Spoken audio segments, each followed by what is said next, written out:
Welcome to Drift Off and Discover, soothing histories to help you rest. Before we begin, a brief note for your safety.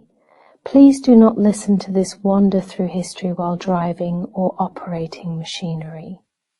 Only listen when you're somewhere you can relax safely and completely. Long before bottles lined bathroom shelves, long before the idea of shampoo even existed, people stood beside rivers and streams and let the world wash through their hair. The earliest forms of hair cleansing were not products, but moments.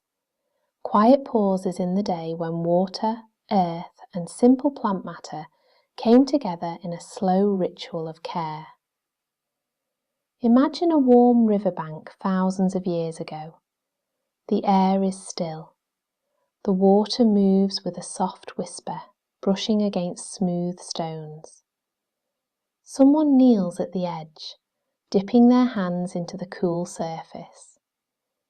They gather a handful of crushed leaves from a nearby plant, leaves that release a faint foam when rubbed between the palms.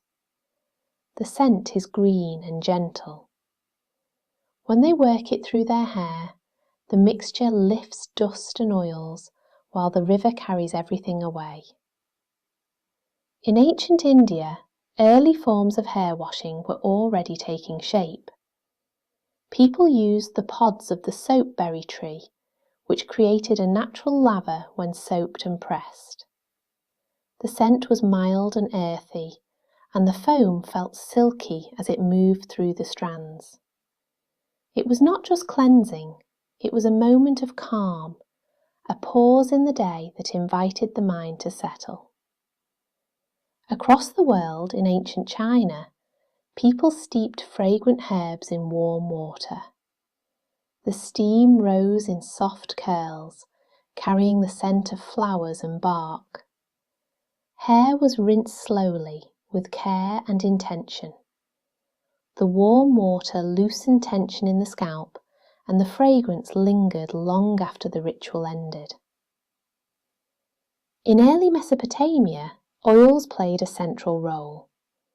People massaged scented oils into the hair, letting them soften the strands before rinsing with water drawn from clay jars. The process was unhurried. The gentle pressure of fingertips, the warmth of the oil, the slow rinse. It was a sensory experience as much as a practical one. These early practices were not about appearance alone.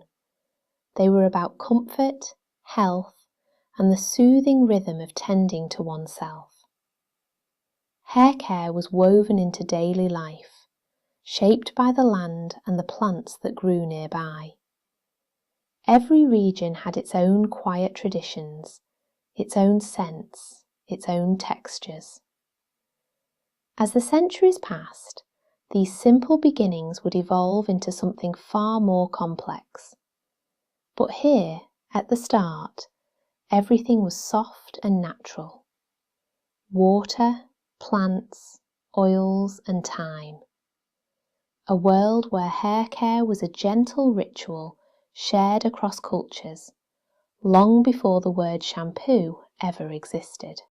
Across the ancient world, hair care slowly shifted from simple rinsing to something more thoughtful, more intentional. Each civilization shaped its own quiet rituals, guided by the plants that grew nearby, the water they trusted, and the beliefs that shaped their daily lives. What we now call shampoo began as a collection of gentle traditions, each one carried forward through generations. Picture ancient Egypt beneath a warm golden sky. The Nile moved with a steady calm, and its water was central to every part of life. People washed their hair with mixtures made from crushed lotus petals, desert herbs, and clay drawn from the riverbanks. The clay absorbed oils, while the herbs released a soft fragrance. When worked through the hair, the mixture felt cool and smooth, almost like a soothing mask. After rinsing, the hair felt lighter, refreshed by the river that sustained the entire civilization. In the Indus Valley, early forms of cleansing powders were already in use. People ground dried plants into fine dust, then mixed the powder with water to create a gentle paste. When massaged into the scalp, it created a mild foam. The scent was earthy and comforting, like warm soil after rain. These powders were stored in small clay pots, ready to be used whenever the heat of the day made the hair feel heavy. Ancient Greece brought a different approach. Rather than foaming cleansers, people used warm water infused with fragrant leaves. Olive oil was massaged into the hair first, softening the strands and easing tension in the scalp. Then, warm water was poured slowly, allowing the oil to lift away dust and impurities. The process was unhurried. The warmth, the scent of crushed herbs, the gentle pressure of fingertips. It was a moment of care as much as a moment of cleansing. In Rome, public bathhouses became the heart of daily life. People gathered not only to wash, but to rest, talk, and unwind. Hair care was woven into this social ritual. Oils scented with rosemary or lavender were applied before bathing, and attendants would rinse the hair with warm water drawn from large stone basins. The steam softened the air, carrying the scent of herbs through the room. Even in a bustling bathhouse, the act of washing the hair remained slow and soothing. Farther east, in Japan, people used rice water to cleanse and strengthen the hair. The water left over from washing rice was rich and silky. When poured through the hair, it left a soft sheen and a smooth texture. The scent was delicate, almost like warm grain. This simple practice would continue for centuries, becoming one of the most enduring natural hair care traditions in the world. Across these early civilizations, hair cleansing was never rushed. It was a quiet ritual shaped by nature, by community, and by the desire to feel refreshed. There were no bottles, no labels, no commercial products, only plants, water, and time. Yet these early practices laid the foundation for everything that would come later. As the ancient world gave way to the long stretch of the medieval era, hair care entered a quieter, more restrained chapter. Daily life became shaped by colder climates, simpler resources, and a slower rhythm of living. Yet even in these centuries, people continue to find gentle ways to cleanse and soothe their hair, guided by tradition, belief, and the comforting sense of the natural world. In medieval Europe, hair washing was less frequent than in earlier civilizations, but it was never forgotten. People relied on warm water, infused with herbs gathered from gardens and forest edges.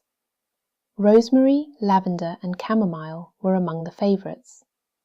When steeped in hot water, they released soft clouds of fragrance that drifted through small wooden rooms. The warm infusion was poured slowly over the hair, and the scent lingered long after the water had cooled. Soap existed, but it was harsh and often reserved for laundry or household tasks. Instead, people preferred rinses made from herbs or from rainwater collected in barrels. Rainwater was prized for its softness. When poured through the hair, it felt smooth and gentle, almost silky. It left the strands lighter and easier to comb. In monasteries, where life followed a steady and contemplative rhythm, hair care became a quiet ritual. Monks and nuns used simple mixtures of herbs grown in their own gardens: mint for freshness, sage for cleansing, lavender for calm. These rinses were prepared with care, often in the early morning when the air was cool and still. The process was unhurried, a moment of peace in a life devoted to reflection. Farther east, in the Islamic world, hair care flourished with remarkable sophistication. Scholars and physicians wrote detailed texts describing the properties of plants, oils, and fragrant waters. People used mixtures made from rosewater, aloe, and aromatic roots. Oils were warmed gently before being massaged into the scalp. The warmth eased tension, and the scent of rose drifted softly through the room. These practices were both practical and deeply sensory, blending science with comfort. In Japan during the Heian period, hair was treasured as a symbol of beauty and refinement. Women often grew their hair to extraordinary lengths, and caring for it became a serene and deliberate ritual. Rice water remained central, but it was sometimes enriched with fragrant blossoms or crushed camellia seeds. The water felt smooth and silky as it flowed through the hair, leaving it soft and glossy. Combing was slow and rhythmic, a soothing practice that encouraged stillness.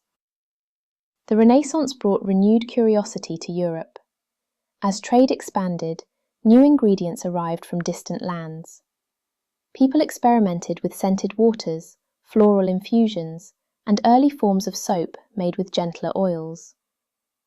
Hair care became a small expression of the broader awakening of art, science, and beauty.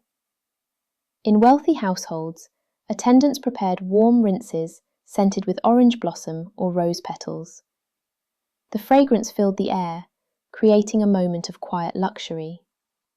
Yet even with these new influences, the essence of hair care remained simple. Warm water, gentle herbs, slow movements, a sense of calm woven into the act of tending to oneself. These centuries did not bring dramatic change, but they preserved the soft traditions that would eventually shape the birth of modern shampoo. The journey from ancient rinses and herbal infusions to the first recognizable form of shampoo was slow and gentle, shaped by centuries of quiet experimentation. For most of human history, hair care had been rooted in plants, oils, and simple mixtures prepared at home. But as the world entered the early modern era, curiosity grew. People began to wonder whether hair could be cleaned more effectively, more consistently, and with less effort. This curiosity would eventually lead to the first true shampoo. The story begins in the Indian subcontinent, where the word that would one day circle the globe first took shape. The term came from a word meaning to press or to massage. It described the soothing act of working oils or herbal mixtures into the scalp with slow, rhythmic movements. Travelers who visited the region in the 17th and 18th centuries wrote about these massages with fascination.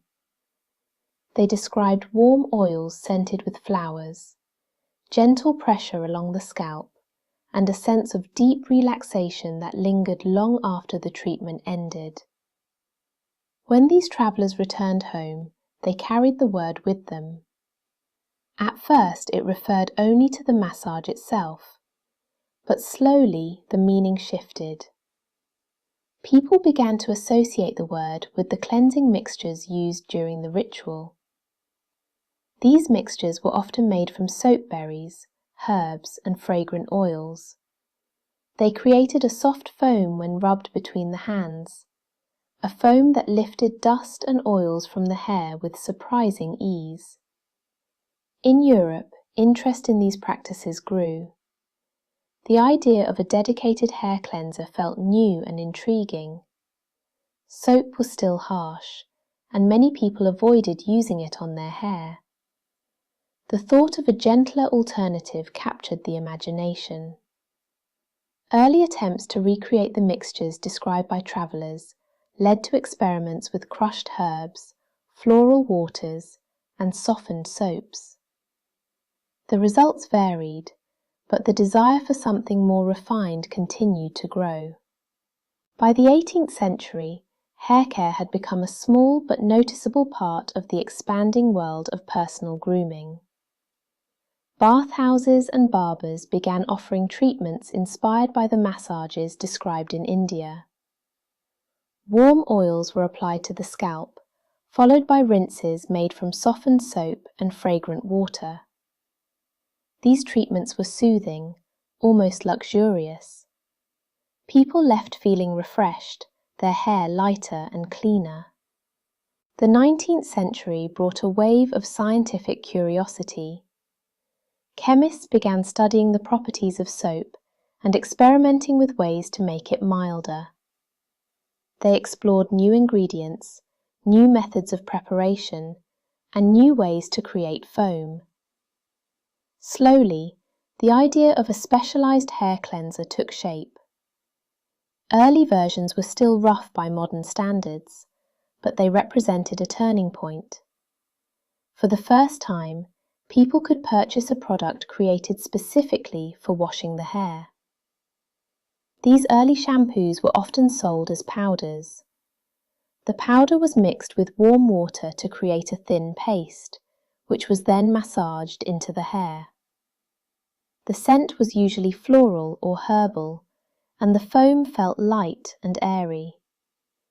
It was a gentle step forward, a bridge between ancient traditions and the modern world. As the 19th century drew to a close, the foundations of modern shampoo were firmly in place. The word had travelled across continents. The idea had taken root in homes, bathhouses, and barbershops. And the world was ready for the next chapter, when chemistry, commerce, and curiosity would come together to transform hair care forever. By the time the 19th century gave way to the 20th, the world was changing at a pace that felt almost breathless. Cities grew taller, streets grew busier, and new inventions appeared with astonishing regularity. In the midst of this transformation, hair care quietly stepped into a new era. What had once been a simple ritual shaped by herbs and warm water began to evolve into a thriving industry, one that would soon reshape the way people cared for their hair. Imagine a small shop on a cobblestone street in the late 19th century. Glass bottles line the shelves, each one filled with fragrant liquids or delicate powders. The labels are ornate, decorated with swirling letters and soft illustrations of flowers. These early commercial shampoos were still simple by modern standards, but they represented something entirely new.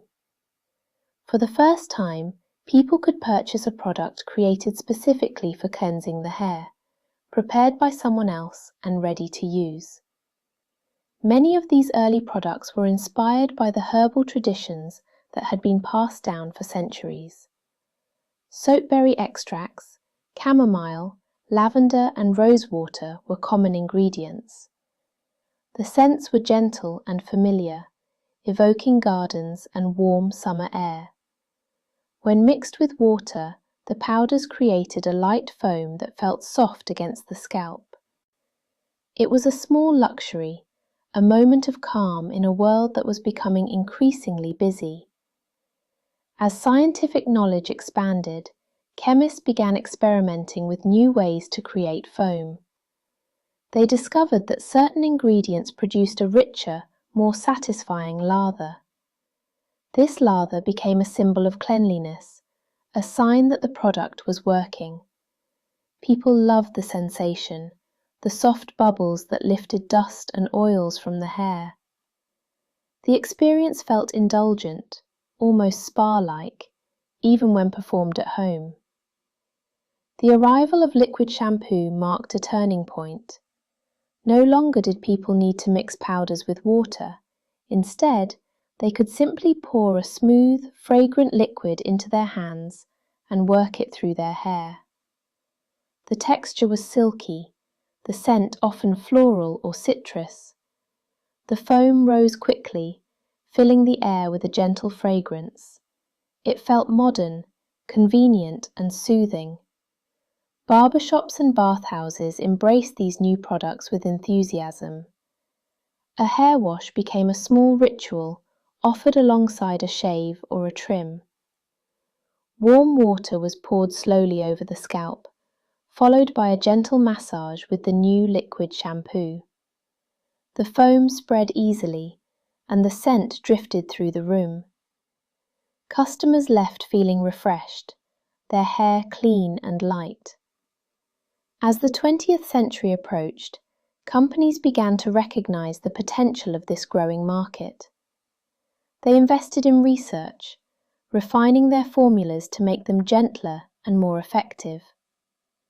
They experimented with new scents, new textures, and new packaging. Bottles became more elegant, labels more colourful. Shampoo was no longer just a practical product, it was becoming an experience. Advertising played a powerful role in this transformation. Posters and magazine pages featured illustrations of women with flowing, glossy hair. The message was clear. Clean, well-cared-for hair was a sign of health, beauty, and modern living. People were drawn to the promise of softness, shine, and ease. Shampoo was no longer a simple cleanser, it was a symbol of self-care. Yet, even as the industry expanded, the essence of the ritual remained the same. Warm water, gentle movements, a moment of calm. The world outside might have been changing rapidly, but the act of washing the hair continued to offer a quiet pause, a chance to breathe and unwind. The stage was now set for the next great development in hair care, one that would transform the experience even further. Conditioner was waiting just beyond the horizon, ready to bring softness and comfort to the ritual in a way the world had never known. As the 20th century unfolded, shampoo had already transformed the way people cared for their hair. The rich foam, the gentle scents, and the ease of use made it a beloved part of daily life. Yet something was missing. Shampoo cleansed beautifully, but it often left the hair feeling a little dry, a little rough, especially as formulas became stronger. The world was ready for the next step, a companion to shampoo that would restore softness and bring a sense of balance back to the ritual. This was the quiet beginning of conditioner. The earliest forms of conditioner were inspired by traditions that had existed for centuries. People had long used oils to soften and nourish their hair. Olive oil in the Mediterranean, coconut oil in tropical regions, sesame oil in parts of Asia. These oils were warmed gently and massaged into the hair with slow, soothing movements. The warmth eased tension in the scalp, and the oil left the hair smooth and glossy. But while these treatments were comforting, they were also heavy. They softened the hair, but they could weigh it down. Chemists began to wonder whether the nourishing qualities of oils could be transformed into something lighter, something that would soften the hair without leaving it oily. Their experiments led to the discovery of ingredients that could coat the hair in a thin, silky layer. This layer smoothed the surface of each strand, making it easier to comb and leaving it soft to the touch. It was a small miracle, a gentle solution to a problem people had quietly accepted for generations. The first commercial conditioners appeared in the early 20th century. They were often called hair creams or brilliantines. These products were thick and fragrant, designed to add shine and smoothness. People applied them sparingly, working them through the hair with their fingertips. The scent was often floral or sweet, drifting softly through the air as the product melted into the strands. It was a luxurious step, a moment of indulgence in a world that was becoming increasingly fast-paced. As scientific understanding deepened, formulas became more refined. Conditioners grew lighter, silkier, and easier to rinse. They no longer weighed the hair down. Instead, They left it soft, smooth, and manageable. The experience felt almost like a sigh of relief. After the cleansing foam of shampoo, the conditioner brought calm. It soothed the hair, eased tangles, and restored a sense of balance. By the middle of the century, conditioner had become a familiar part of the hair care ritual. Bottles appeared beside shampoo on bathroom shelves, their scents blending gently in the warm air of morning routines. People began to appreciate the contrast between the two steps. Shampoo lifted away the day, conditioner brought softness back. Together, they created a rhythm that felt complete. Salons embraced conditioner with enthusiasm. After a wash, stylists would apply a creamy mixture to the hair, combing it through slowly. The comb glided more easily with each pass, and the hair relaxed under their hands. The scent of the conditioner filled the room, creating a sense of calm. Customers left feeling not only clean, but comforted, their hair smooth and light. As the decades passed, conditioner evolved even further. New ingredients were discovered, each one offering its own gentle benefit. Some softened, some strengthened, some added shine.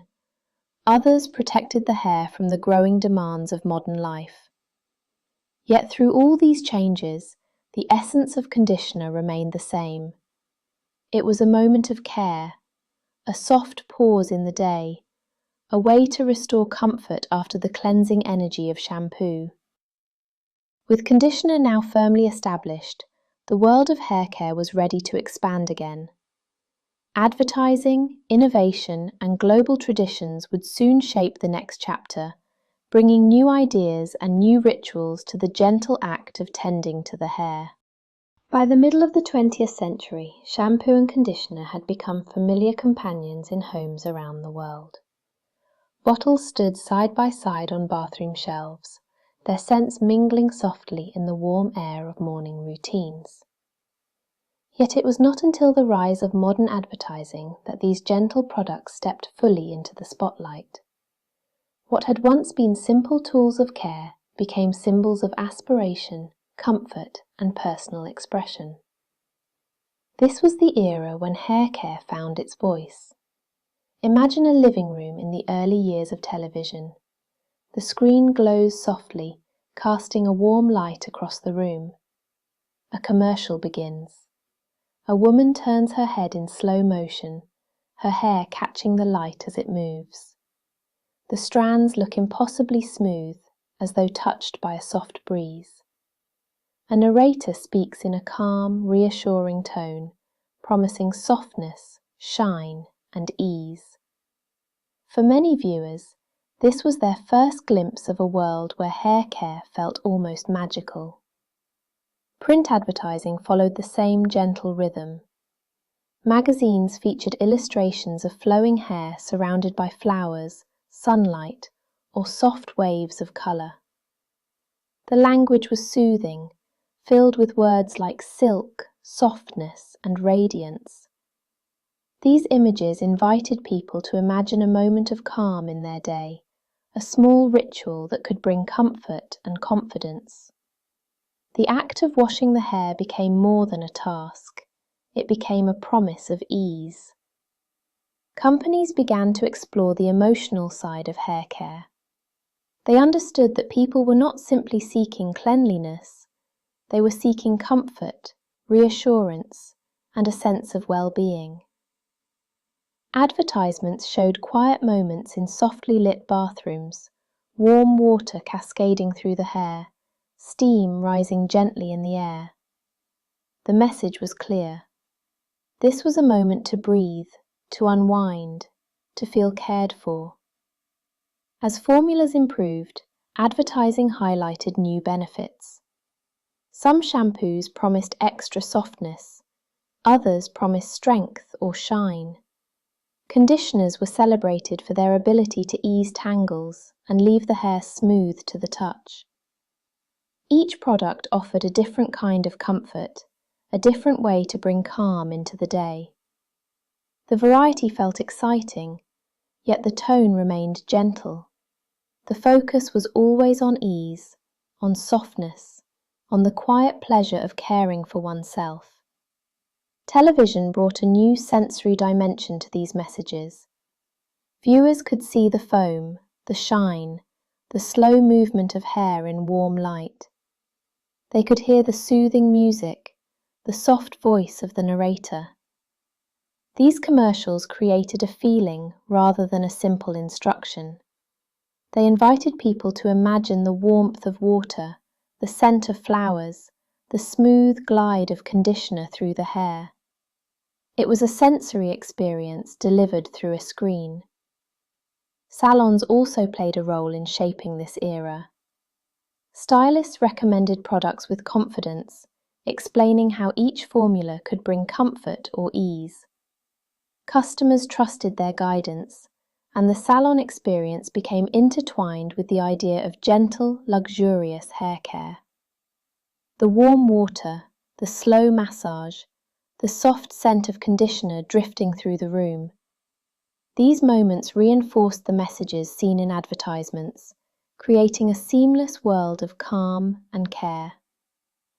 By the late 20th century, hair care had become a familiar part of daily life. People no longer thought of shampoo and conditioner as luxuries. They were simple comforts, woven into the rhythm of morning and evening. Yet the influence of advertising lingered. The soft imagery, the soothing language, the promise of ease.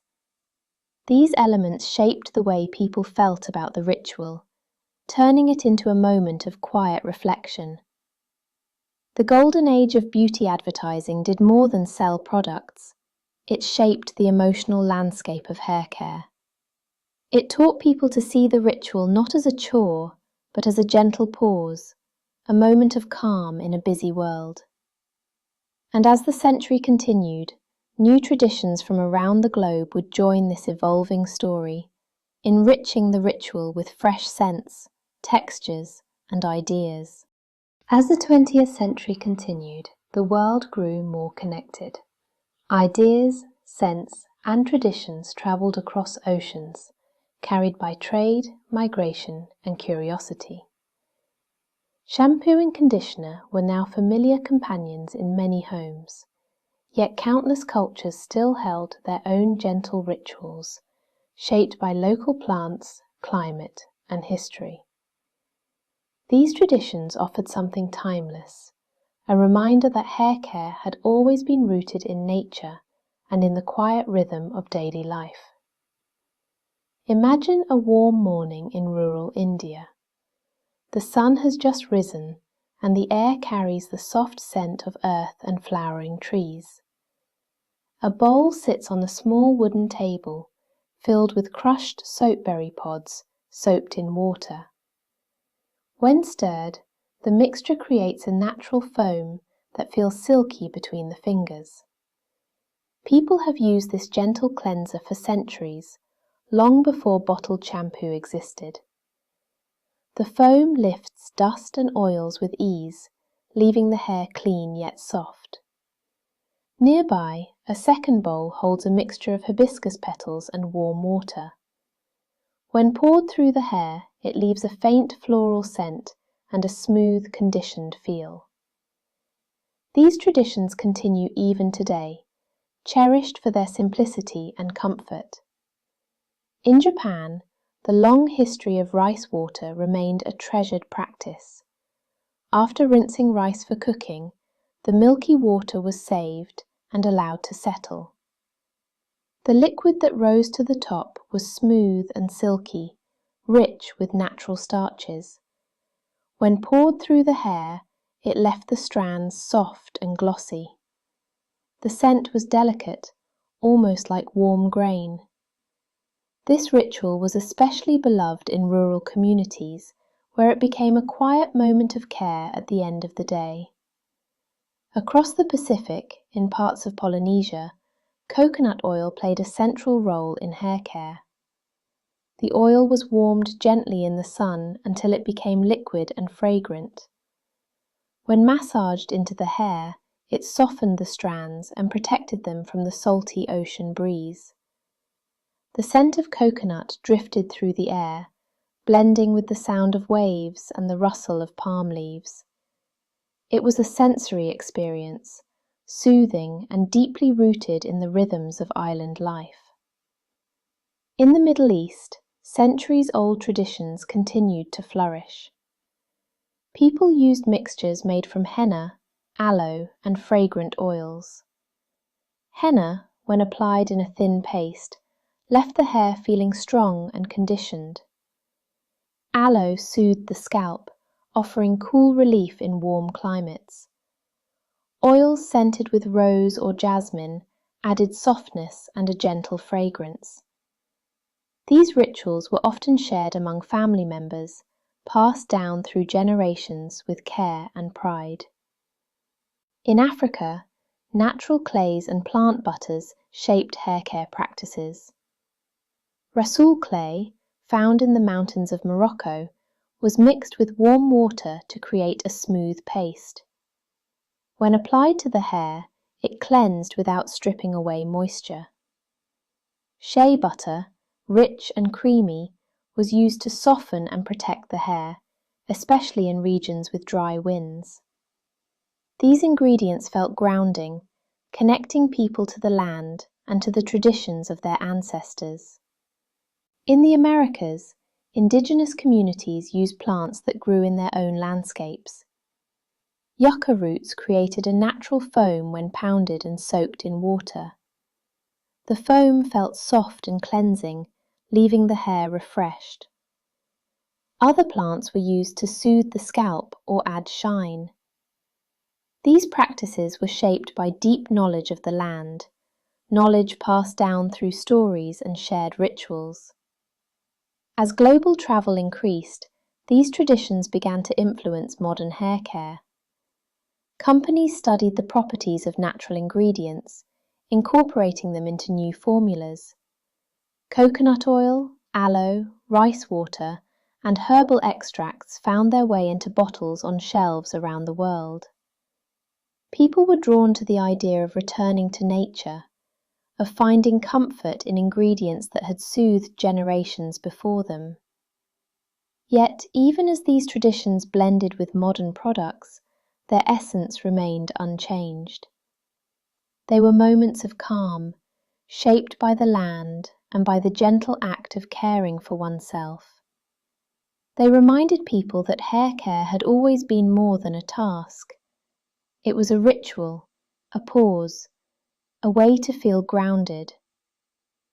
With the world now connected in ways once unimaginable, the next chapter would explore how science and innovation continued to shape the gentle ritual of washing and conditioning the hair. By the late 20th century and into the early 21st, the gentle ritual of washing and conditioning the hair entered a new phase. Science stepped quietly into the story, not to replace tradition, but to understand it more deeply. Researchers began to study the structure of each strand, the behavior of natural oils, and the way different ingredients interacted with the scalp. What had once been guided by intuition and experience was now supported by careful observation, allowing shampoo and conditioner to become more effective while still preserving the calm, comforting essence of the ritual. Imagine a single strand of hair under a microscope. It looks almost like a tiny forest path, with overlapping layers that resemble the scales of a pine cone. These layers protect the inner core of the hair, but they can lift or roughen with heat, friction, or dryness. When this happens, the hair feels coarse and tangles easily. Understanding this structure allowed scientists to design products that smoothed these tiny layers, leaving the hair soft and easy to comb. Shampoo formulas became more refined. Early versions had focused on creating foam, but modern research revealed that foam was only part of the experience. The true purpose of shampoo was to lift away oils and impurities without disturbing the natural balance of the scalp. Scientists studied gentle cleansing agents that could clean effectively while still feeling soft on the skin. They explored ingredients that soothed irritation, reduced dryness, and supported the natural environment of the scalp. The result was a new generation of shampoos that felt both refreshing and comforting. Conditioner evolved alongside these discoveries. Researchers learned how to create ingredients that could attach lightly to the surface of the hair, smoothing the outer layers without weighing them down. These ingredients acted almost like tiny cushions, softening the texture of the hair and easing tangles. Some formulas focused on moisture, others on strength or shine. Each one offered a different kind of comfort, tailored to the needs of different hair types and lifestyles. The rise of environmental awareness also shaped this era. People began to think more carefully about the ingredients in their products and the impact those ingredients had on the world. Companies explored plant-based alternatives, biodegradable formulas, and gentle preservatives. Natural extracts such as aloe, chamomile, and coconut oil returned to the spotlight, blending ancient traditions with modern understanding. The scents were soft and familiar, evoking gardens, forests, and warm summer air. Technology brought new insights as well. Scientists developed ways to measure the smoothness of hair, the strength of each strand, and the effectiveness of different ingredients. These tools allowed them to refine formulas with remarkable precision. Yet even with all this progress, the goal remained simple: to create products that made the hair feel soft, clean, and cared for. Salons embraced these innovations with enthusiasm. Stylists learned how different formulas interacted with different hair textures. They recommended products based on the unique needs of each person, creating a personalized experience that felt both scientific and soothing. The warm water, the slow massage, the gentle scent of conditioner drifting through the room, these moments remained unchanged, even as the products themselves grew more advanced. At home, people discovered new ways to enjoy the ritual. Some preferred quick, simple routines. Others embraced longer, more luxurious moments of care. Hair masks, leave-in conditioners, and gentle scalp treatments became part of the landscape. Each product offered a different kind of comfort, a different way to unwind at the end of a long day. Despite all the scientific progress, the heart of hair care remained the same. It was still a quiet pause, a moment of warmth and water, a chance to breathe. The science simply made the experience smoother, softer, and more reliable. It allowed people to enjoy the ritual with confidence, knowing that each step was designed to bring comfort. With the modern era shaped by both tradition and innovation, the story of shampoo and conditioner had come full circle. What began with rivers, herbs, and simple oils had grown into a global practice supported by centuries of knowledge. And now, as the story draws to a close, there is space for a final reflection on the gentle ritual that has travelled with humanity through time. Across thousands of years, through rivers, gardens, bathhouses, and laboratories, the simple act of washing and softening the hair has travelled quietly beside humanity. It has changed shape many times, yet its essence has remained gentle and familiar. As this story draws to a close, it becomes clear that shampoo and conditioner are more than products. They are small rituals of comfort, woven into the rhythm of daily life. Imagine a quiet evening. The world outside has settled into stillness. Warm water flows through the hair, carrying away the weight of the day. The scent of shampoo rises softly. something floral or fresh or warm, depending on the bottle chosen. The foam gathers in gentle clouds, light and soothing. It is a moment of pause, a moment that belongs entirely to the person standing beneath the water. Then comes the conditioner, smooth and cool against the fingertips.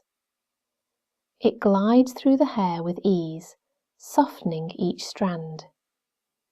The texture is creamy, almost velvety. As it rests for a moment, the air fills with a calm fragrance. The shoulders relax, the breath deepens, the world feels quieter. This is the heart of the ritual, the part that brings comfort and ease. It is remarkable to think that this simple moment carries echoes of ancient rivers, of crushed herbs, of warm oils prepared by hand. It carries the memory of early chemists experimenting with powders, of barbers offering soothing massages, of families passing down traditions shaped by the land around them. Every bottle on a modern shelf is connected to these stories, even if the connection is soft and subtle. In many ways, the ritual has always been about more than cleanliness. It has been about care, about taking a moment to tend to oneself, about feeling grounded, refreshed, and gently renewed. Whether the ingredients come from a garden, a laboratory, or a distant tradition, the intention remains the same: to bring softness, to bring calm, to bring the sense of ease. The modern world can feel fast and demanding, yet this ritual remains slow. It invites stillness. It encourages presence. The warm water, the soft foam, the smooth glide of conditioner through the hair. These sensations create a small sanctuary, a place where the mind can rest. Even on the busiest days, this moment offers a quiet reminder that comfort can be simple. As the story of shampoo and conditioner continues into the future, new discoveries will surely emerge. New ingredients, new textures, new ways to care for the hair. Yet the core of the ritual will remain unchanged. It will always be a gentle pause, a moment of warmth and water, a way to feel restored. And so the journey comes full circle. From ancient rivers to modern showers, from crushed leaves to refined formulas, from simple rinses to soothing conditioners. A story shaped by nature, by curiosity, by science, and by the universal desire for comfort. In the end, shampoo and conditioner are not just tools. They are companions in the quiet moments. They are part of the soft rhythm of living. They remind us that even the simplest rituals can carry deep history, deep comfort, and deep calm. Thank you so much for sharing this quiet moment with me. If you'd like more bedtime stories like this, then please subscribe now. And if there's a topic you'd love to hear as you drift off, let me know in the comments. Sleep well and be safe.